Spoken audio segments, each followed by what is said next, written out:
Share बाजार में list top 500 कंपनियों में उनके प्रमोटर्स की होल्डिंग रिकॉर्ड निचले स्तर पर पहुंच गई है। मोतीलाल ओसवाल की रिपोर्ट के मुताबिक मार्च तिमाही के दौरान टॉप 500 कंपनियों में प्रमोटर्स की होल्डिंग घटकर 49.5% पर आ गई है और बीती 4 तिमाही से इस होल्डिंग में लगातार गिरावट देखने को मिल रही है।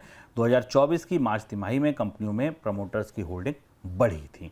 तो सर, अब क्यों बेच रहे हैं? बीते 1 साल में ऐसा क्या हुआ कि प्रमोटर्स अपनी ही कंपनी में एक तरीके से स्टेक बेच के और निकल रहे हैं? हाँ, निफ्टी 500 कंपनियों के आंकड़े में करीब 49% के आसपास आ गई है। 10 साल का न्यूनतम स्तर है और पिछले साल से 1.4% और तिमाही के आधार पर करीब 0.3% की कमी है।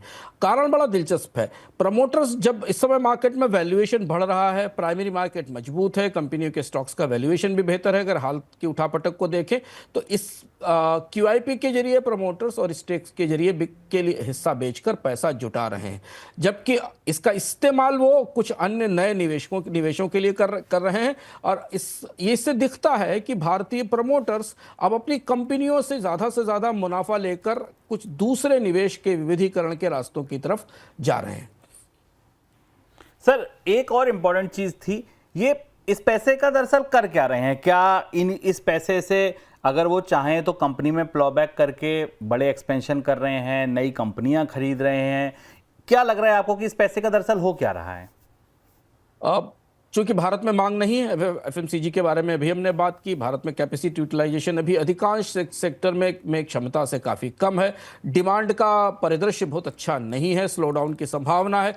तो निवेशक इस पूंजी को वापस कंपनी में लगाने के बजाय निवेश के अन्य रास्तों में ले जा रहे हैं। कई बार ये पूंजी प्राइमरी मार्केट में जा रही है, स्टॉक में इन्वेस्टमेंट में, ट्रेजरी ऑपरेशंस में जा रही है, और कई बार ये फैमिली ऑफिस के जरिए विदेश के कई हिस्सों में भी निवेश के लिए जा रही है।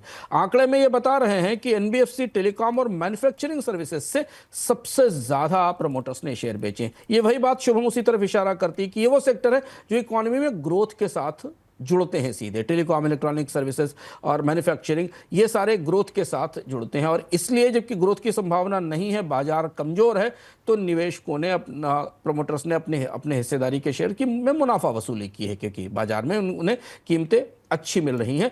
जबकि टेक, तेल गैस, कंज्यूमर और ऑटोमोबाइल में अभी प्रमोटर्स की हिस्सेदारी बनी हुई है।